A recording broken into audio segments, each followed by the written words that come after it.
आज हम बात करते हैं अनेकार्थी शब्दों की जो आरोह के लिए इम्पोर्टेंट हैं। जिसकी ग्रीवा सुंदर हो उसको कहते हैं सुग्रीव। ग्रीवा मतलब होता है गर्दन।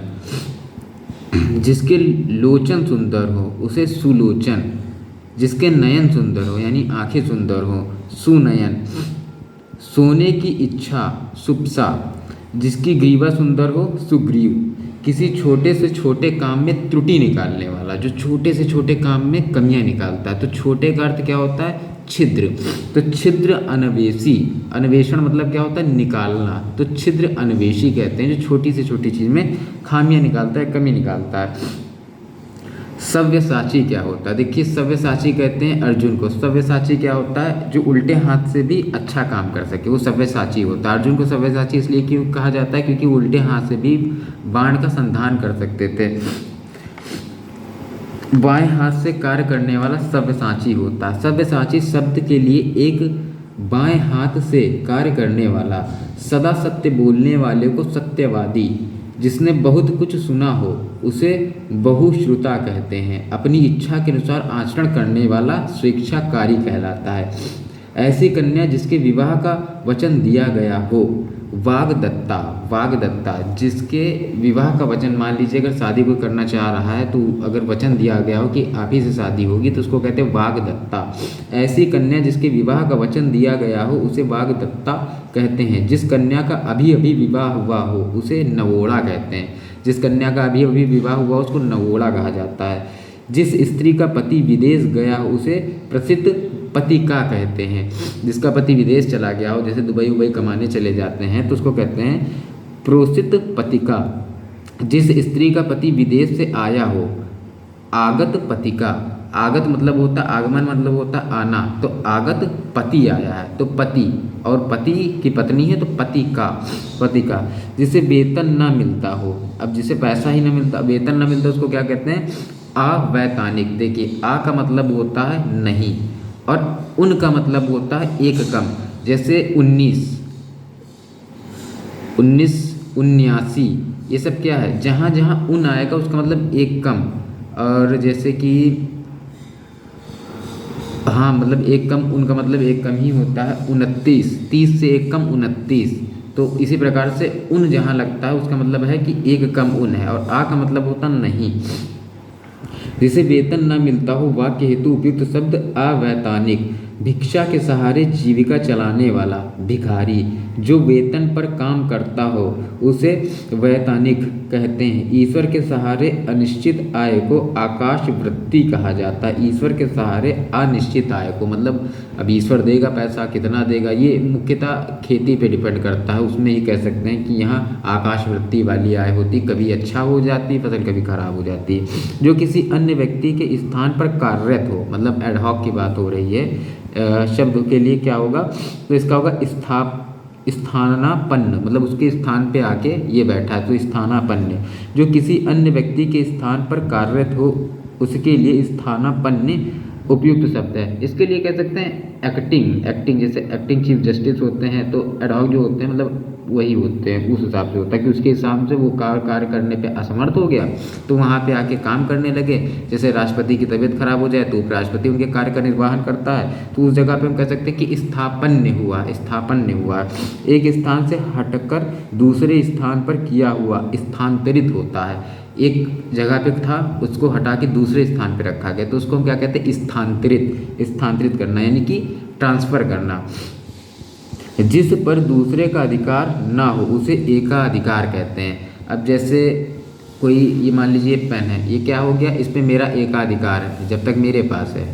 अब इस पे एकाधिकार है, अगर ये नहीं एकाधिकार है तो इसका क्या हो जाएगा? सार्वजनिक हो जाएगा, जिसका सब इस्तेमाल कर सकते हैं। एकाधिकार कहते हैं जिसका कोई उपाय नहीं है, निरुपाय। जिसका कोई उपाय नहीं, निरुपाय।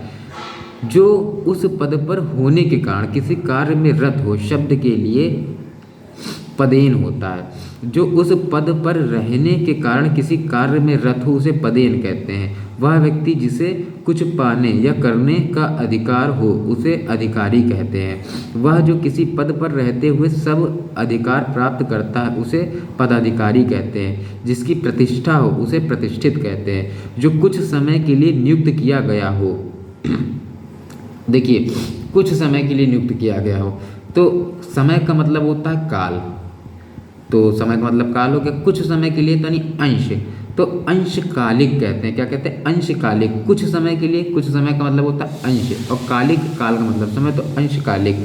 जो आधी अवधि तक काम करता हो, आधी का मतलब होता है अर्ध, और समय का मतलब होता है कालिक, तो अर्धकालिक।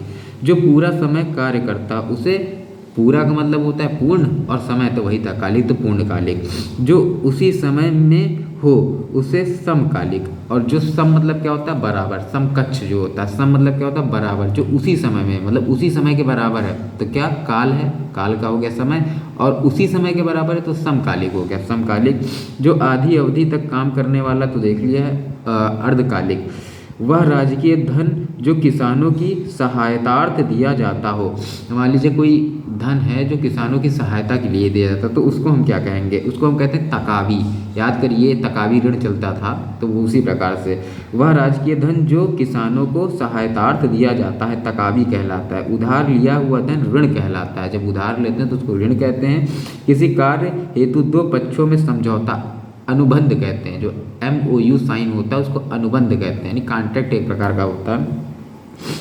जो अनुग्रह के योग्य हो, अनुग्रह, जिस भूमि में कुछ न पैदा होता हो। अब देखिए, जो कुछ नहीं पैदा होता तो कैसी भूमि होगी? तो बंजर होगी। लेकिन अगर उसमें उर्वरता कम होगी तो अनुवर भूमि भी कह सकते हैं हम उसको। तो उसके ऊसर और बंजर के लिए एक वाक्य, जिस भूमि में कुछ न पैदा होता हो तो ऊसर कह सकते हैं, बंजर जिस भूमि में अन्न पैदा हो। अब अन्न पैदा होता है तो वो उपजाऊ है या उर्वर है। जहाँ आबादी ना हो उसके लिए निर्जन, जहाँ आबादी ना हो। देखिए, हिंदी में आ का मतलब तो नहीं होता ही है, और ना का मतलब तो नहीं होता ही है। तो जन जहाँ ना रहते हो उसको कहते हैं निर्जन, जहाँ जन ना रहते हो उसको निर्जन कहते हैं। जो वृद्ध ना हो सके, निर्जर। जो वृद्ध ना हो, जर मतलब क्या होता है? जरावस्था, यानी वृद्धावस्था। और जो बुढ़ा ना हो वो निर्जन। जहाँ आबादी ना हो निर्जन, आबादी ना हो निर्जन। जीवन के एक अंश को लेकर लिखा गया प्रबंध काव्य के लिए एक। देखिए, अब हमने देखा, जैसे हम रामायण को पढ़ते हैं तो उसमें क्या पढ़ते हैं? वो महाकाव्य है, सबको मालूम है, तो उसको हम पढ़ते हैं तो उसको अब उनके एक काल के लिए लिया गया है। तो जैसे जीवन को उनके कई कालों में बांटा गया। जब वो वन गए तो जंगल के लिए अलग लिखा गया, बचपन में बाल कांड लिखा गया। तो इस प्रकार से कई कांड लिखे जाते, मतलब हैं कांड, अभी हम रिकॉल नहीं कर पा रहे, तो उन कांडों पे होता है। तो इसको हम क्या कहते हैं? इसको कहते हैं खंड काव्य कहते हैं। जीवन के एक अंश को लेकर लिखा गया प्रबंध काव्य के लिए उपयुक्त खंड काव्य है। किसी व्यक्ति के स्मरणीय घटनाओं का उल्लेख, स्मरण तथा दूसरे द्वारा लिखित जीवन चरित्र को जीवनी कहते हैं। देखिए, जब जीवन को दूसरा कोई लिखे कि आपने अपने जीवन में क्या किया, तो उन पे लिखेंगे तो हम जीवनी लिखेंगे। अगर संपूर्ण जीवन के सर्गबद्ध काव्य को महाकाव्य कहते हैं, और जब संपूर्ण वही हो जाएगा तो महाकाव्य कहला जाएगा। जब पूरा उसका आ जाएगा कि पूरे जीवन में उन्होंने क्या किया, तो महाकाव्य बन जाता है। वातानुकूलन शब्द के लिए एक वाक्य। देखो, अनुकूलन का मतलब क्या होता है? जो हमारे अनुकूल हो वो अनुकूलन। जैसे कि अब वाता का मतलब क्या होता है? वाता का अर्थ होता है हवा। अनुकूल मतलब जो हमारे अनुकूल हो। अब उसके लिए पूछ रहा है एक शब्द, तो यहाँ पे ये हो जाएगा वह स्थान जहाँ सर्दी गर्मी को नियंत्रित किया जाता है। अब आप AC देखे होंगे, बस के ऊपर लिखा रहता है वातानुकूलित। तो वातानुकूलित को हम ये नहीं कह सकते हैं कि सिर्फ वो ठंडी के लिए है। उसमें आप गर्मी में करेंगे तो ठंडी बनाए रखेगा, और अगर सर्दियों में करेंगे तो हीटर चला के रखेंगे। यही ट्रेनों में होता है। तो वातानुकूलित होता है जो सर्दी गर्मी को नियंत्रित करे, ना कि सिर्फ सर्दी या ना कि सिर्फ गर्मी को। जहाँ तापमान समान हो उसे समताप कहते हैं। ज्योग्राफी में आपने पढ़ा होगा समताप रेखा, सामान्य टेम्परेचर जो बताता है उस लाइन को समताप रेखा कहते हैं। जहाँ तापमान घटता बढ़ता हो उसको क्या कहते हैं? विषम ताप, मतलब टेम्परेचर अलग अलग होता है। रेगिस्तान में सबसे ज़्यादा विषम ताप हमको देखने को मिलता है, सबसे ज़्यादा टेम्परेचर का उतार चढ़ाव, दिन में बहुत गर्मी और रात में सबसे ज़्यादा सर्दी होती है। वह स्थान जहाँ सर्दी गर्मी समान हो उसको समशीतोष्ण कहते हैं। जहाँ ठंडी और गर्मी जो होती है वो समान होती है उसको समशीतोष्ण कहते हैं। ऐसी कहाँ पे देखने को मिलता है? तो ऐसा हमको देखने को मिलता है समुद्रों के किनारे के जो भाग होते हैं, तो वहाँ न ज़्यादा ठंडी न ज़्यादा गर्मी। निम्न में से कौन सा शब्द जिसको छोड़ा नहीं जा सकता है, जिसको हम छोड़ नहीं सकते हैं, उसको कहते हैं अत्याज्य। अत्याज्य, अत्याज्य जिसको त्यागा ना जा सके, अत्याज्य। आ का मतलब हमने बताया था नहीं होता और त्याग मतलब जानते छोड़ना, तो अत्याज्य जो होगा उसका, जिसको छोड़ा नहीं जा सकता, वाक्य के लिए सही अर्थ व्यक्त करता है। जिसको छोड़ा जा सके उसको हम त्याज्य कहते हैं, जिसको छोड़ सकते उसको हम त्याज्य कहते हैं। जिसको क्षमा ना किया जा सके, हमने कहा था आ जहाँ आएगा उसका मतलब नहीं है, तो उसका मतलब है अक्षमय, इसको हम क्षमा नहीं कर सकते हैं। जिस पर अभियोग लगाया गया हो, अभियुक्त, जिस पे मुकदमा चलाया गया हो, अभियुक्त वो भी होता है। अभियुक्त क्या होता है? जिस पे हमने अभियोग लगाया हो, अभी साबित नहीं हुआ है, अभी साबित नहीं हुआ, जब साबित हो जाएगा तो वो दोषी हो जाएगा। और दोषी को अब अपराध है, तो अपराध कोई ऐसा होता है मतलब जो समाज से सम्मत ना हो या जो कानून के विरुद्ध हो, वैसा किया गया कार्य अपराध होता है। या हम सिंपल भाषा में कह सकते हैं किसी दूसरे व्यक्तियों के अधिकारों का हनन एक प्रकार का अपराध होता है। अपराध का जो हम जब किसी पे लगाते हैं कि मान लीजिए किसी ने अपराध किया, अब हमें मालूम नहीं है, हम उसको अभियुक्त मानेंगे।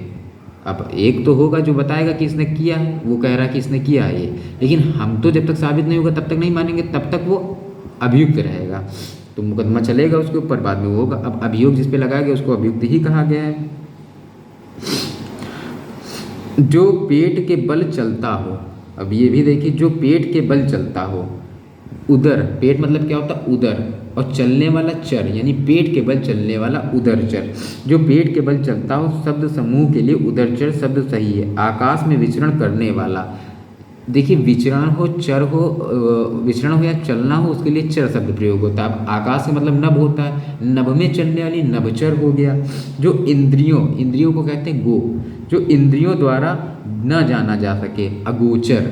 आ मतलब हमने कहा था नहीं होता है, जो इंद्रियों द्वारा ना जाना जा सके, अगोचर। इंद्रियों को गो कहते हैं, और जाना ना जा सके निचर, जो इंद्रियों द्वारा जाना ना जा सके, अगोचर। तथा जिससे किसी प्रकार की हानि ना हो, निरापद, निरापद जिससे किसी प्रकार की हानि ना हो, निरापद। जो छाती के बल गमन करता हो, गमन का मतलब हमने बताया था क्या होता है? चल, तो इसके लिए क्या होगा? उर्ग, बी उर्ग होगा। थोड़ा बदल गया यहाँ पे, वो काम नहीं, कुछ अपवाद भी होते हैं वो याद करने पड़ेंगे। जो छाती के बल गमन करता हो, गमन का मतलब जाना होता है, उर्ग कहते हैं। क्या कहते हैं? उर्ग कहते हैं। जो छाती के चलता हो तो उर्ग कहते हैं। जिसमें उत्साह, जिसमें उत्साह ना हो, निरुत्साह, जिसमें उत्साह ना हो, निरुत्साह। जिसे बाहरी जगत का ज्ञान ना हो, कूप मंडूक, जिसे बाहरी जगत का ज्ञान ना हो, कूप मंडूक, ये याद करना पड़ेगा इसमें, क्योंकि अगर समझेंगे तो भी। जिसे यह न सूझे कि क्या करें क्या ना करें, उसे किंकर्तज्ञ व्यभिमूढ़, तथा जो भय से घबराया हो उसे कातर कहते हैं। जिसे बाहरी जगत का ज्ञान ना हो, कूप मंडूक। खलवाट शब्द किस वाक्य के लिए प्रयुक्त होता है? खलवाट, जिसके सिर पर बाल ना हो, खलवाट कहते हैं। खलवाट शब्द जिसके सिर पर बाल ना हो, जो टकला हो गया हो, बाल झड़ गए हो विटामिन की कमी से, तो जिसके सिर पर बाल ना हो, बायोटिन जो होता है उसकी कमी से बाल झड़ जाते हैं। तो और कुछ प्रोटीन होते हैं उनसे बाल बनते हैं, तो उससे वही है। और वो बायोटिन जो होता है वो विटामिन होता है, उससे बाल झड़ जाते हैं। और एक कवक भी होता है, कवक से भी बाल झड़ने की बीमारी होती है। ये बायोलॉजी के प्रश्न है। तो इसमें कहा गया है जिसके सर पे बाल ना हो, ये हिंदी का शब्द है अनेकार्थी, उसको इसके लिए हम कहते हैं खलवाट कहते हैं। खलवाट वह स्त्री जिसका पति दूसरा विवाह कर ले, वह अध्यूढ़ा, जिसका पति दूसरा विवाह कर ले उसको कहते हैं अध्यूढ़ा। तथा पुत्री का पुत्र दौहित्र, पुत्री का पुत्र यानी कि जो नातिन होता है उसको क्या कहते हैं? दौहित्र कहते हैं। पुत्री के पुत्र के लिए है, पुत्री की पुत्री के लिए नहीं। पुत्री का जो पुत्र होगा उसको कहते हैं दौहित्र। शिला पर खुदा लेख, तो हमने पढ़ा शिलालेख।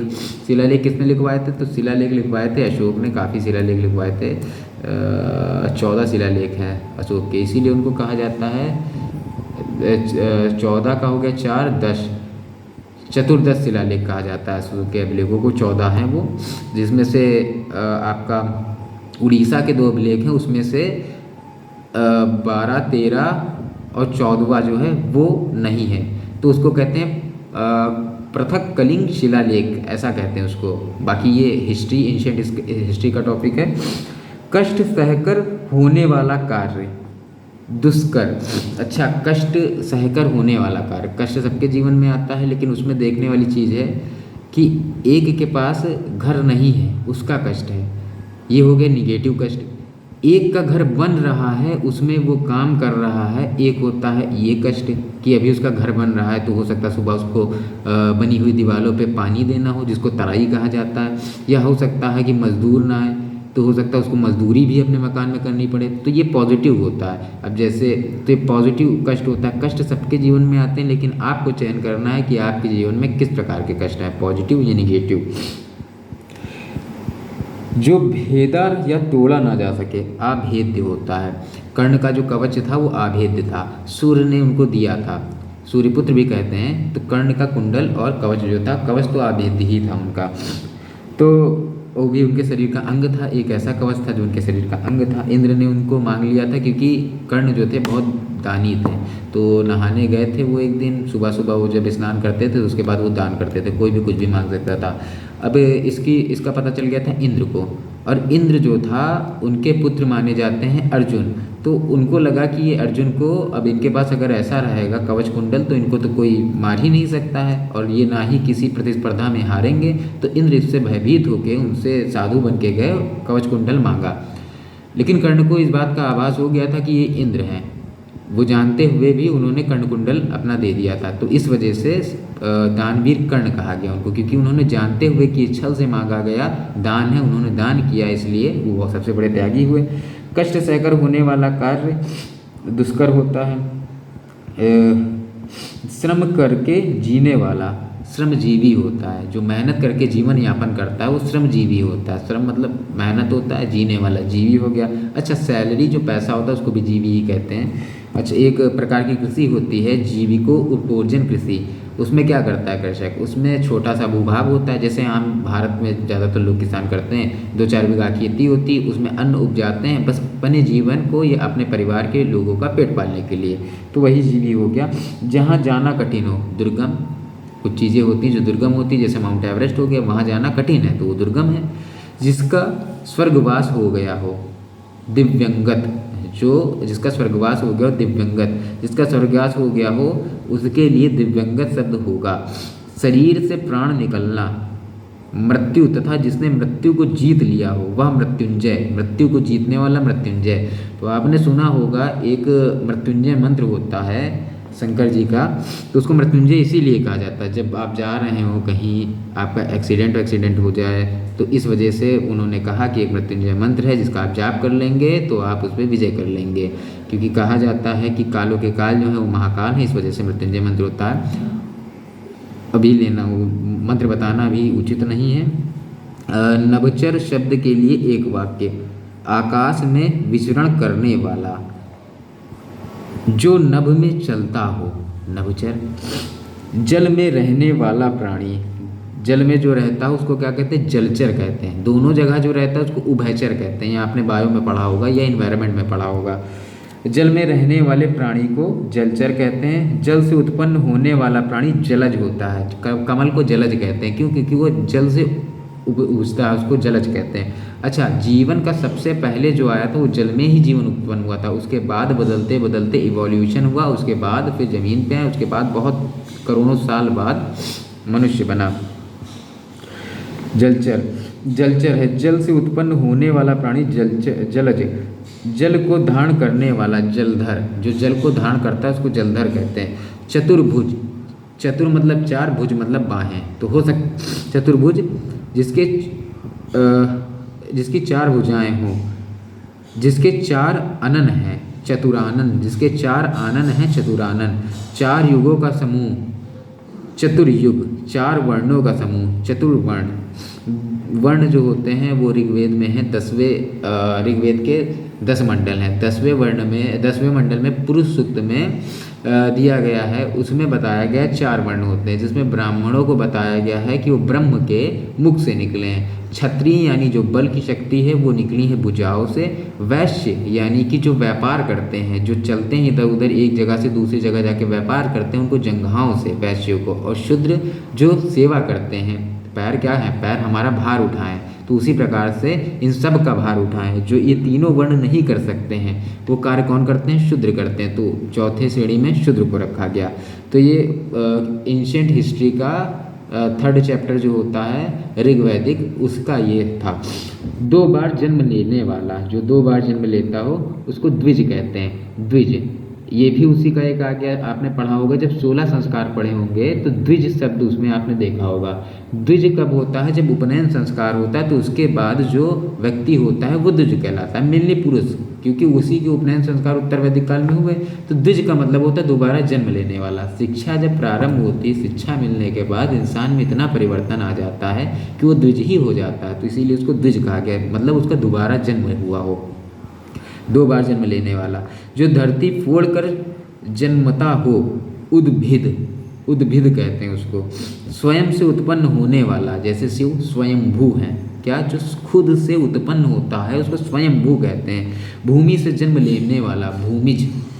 बच्चों को सुलाने के लिए गाया जाने वाला गीत क्या कहलाता है, लोरी कहलाता है। बच्चों को सुलाने के लिए गाया जाने वाला गीत लोरी है। सोहर बच्चों के जन्म के समय गाया जाता है। एक सोहर है वो राजा जी, वो एक प्रकार का सोहर ही है, तो वो बच्चे का जब जन्म होता है तब वो गाया जाता है सोहर। सुनिएगा, यूट्यूब पे होगा, बढ़िया है। भवित्य का शाब्दिक अर्थ क्या होता है, भविष्य में होने वाला, भवित्व, भविष्य में होने वाला। भूत वर्तमान और भविष्य देखने वाला, तो हमने बताया था कि जो समय होता है उसको हम काल कहते हैं। अब भूत, भविष्य और वर्तमान एक प्रकार का काल है, यानी कि एक प्रकार का समय है।